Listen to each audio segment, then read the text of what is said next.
अगली खबर का रुख करते हैं और फर्स्ट इंडिया न्यूज की खबर पर एक बार फिर से मोहर लगी है। सील में डील का खेल अब खत्म होगा। यूडीएच मंत्री शांति धारीवाल ने नीति को पत्रावली पर मंजूरी दी है। अवैध निर्माण की सील खोलने की नीति को मंजूरी दी है।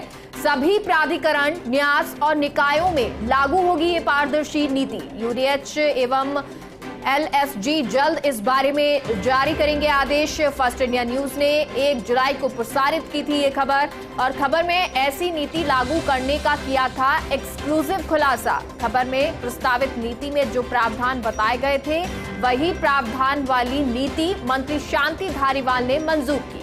नीति में सील लगाने वाले और खोलने वाले अधिकारी तय किए गए। सील खोलने से पहले निर्माणकर्ता से वसूली जाएगी धरोहर राशि, तो वहीं अवैध निर्माण की प्रकृति के अनुसार वसूली जाएगी ये राशि। तय अवधि में अवैध निर्माण हटाने पर राशि वापस की जाएगी। तय अवधि में निर्माण नहीं हटाने पर अभियोजन की कार्रवाई होगी और संबंधित निकाय करेगा निर्माणकर्ता के खिलाफ अभियोजन की कार्रवाई। और इसी खबर पर अभिषेक श्रीवास्तव सहयोगी जुड़ गए हैं। अभिषेक, पूरी जानकारी दें खबर पर।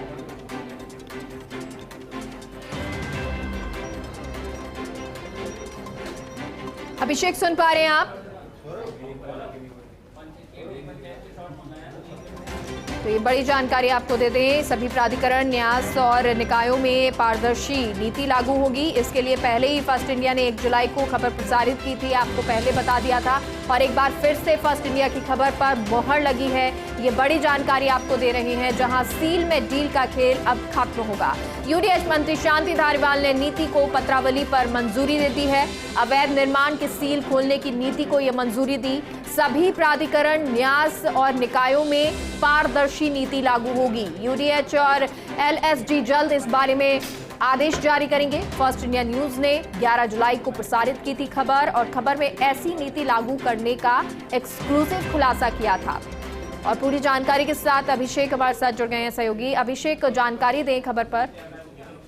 देखिए, नीति जो है मंत्री शांति धारीवाल ने मंजूर कर ली है, क्योंकि जो सील में जो सील लगाई जाती है उसको किस तरह से खोला जाए, किस स्तर पर खोला जाए और किस प्रक्रिया के तहत खोला जाए, ये अभी जो प्राधिकरण है, न्यास है या जो नगर निगम है, नगर पालिका है, उनमें अलग अलग तरीके, अलग अलग जो प्रक्रिया थी प्रचलित थी।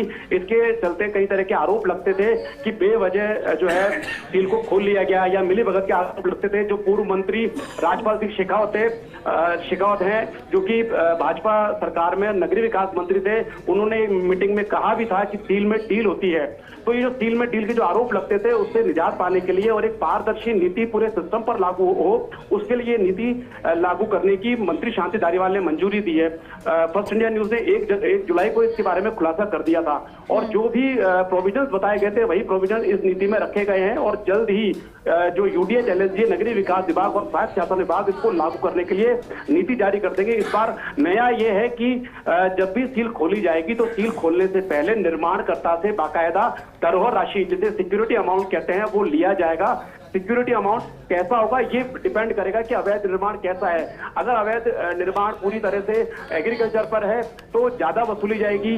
अगर निर्माण जो है वो थोड़ा सा है और बाकी जो है समायोजित किया जा सकता है बिल्डिंग बायलॉज के तहत, तो कम ली जाएगी। तो जो प्रकृति है अवैध निर्माण की उसके अनुसार धरोहर राशि ली जाएगी।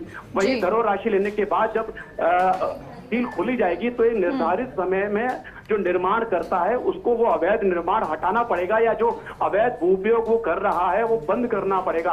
अगर वो ऐसा नहीं करता है तो जो संबंधित निकाय है उस अवैध निर्माण को हटा सकेगा या दोबारा सील कर सकेगा। इसमें जितनी भी खर्चा लगेगा वो संबंधित जो निर्माण करता है उससे वसूला जाएगा। यही नहीं, इसमें यह भी प्रावधान रखा गया है कि इस स्थिति में निर्माणकर्ता के खिलाफ बाकायदा अभियोजन की कार्रवाई भी की जाएगी।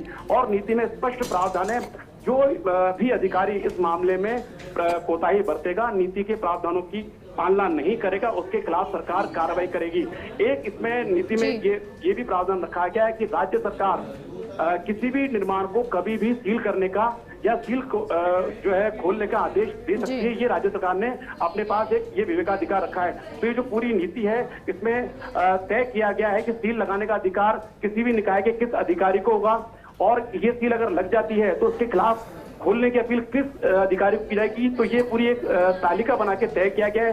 इसी तरह से जो अवैध निर्माण की जो प्रकृति है उसके अनुसार एक तालिका बनाएगी। इससे बताया गया है कि किस प्रकार के मामले में किस प्रकार की दरों राशि वसूली जाएगी और अवैध निर्माण हटाने के लिए या अवैध भू उपयोग बंद करने के लिए कितना समय दिया जाएगा। तो ये 60 से 90 दिन तक का जो समय है वो अवैध निर्माणकर्ता को मिलेगा, जिसमें वो निर्माण हटा सकेगा और जो है जो भवन विनियम है उसके तहत निर्माण स्वीकृति के लिए आवेदन करेगा। ठीक है, तो ये कई प्रावधान जो है, प्रोविजन जो है वो रखे गए हैं। बहुत बहुत शुक्रिया अभिषेक पूरी जानकारी के लिए।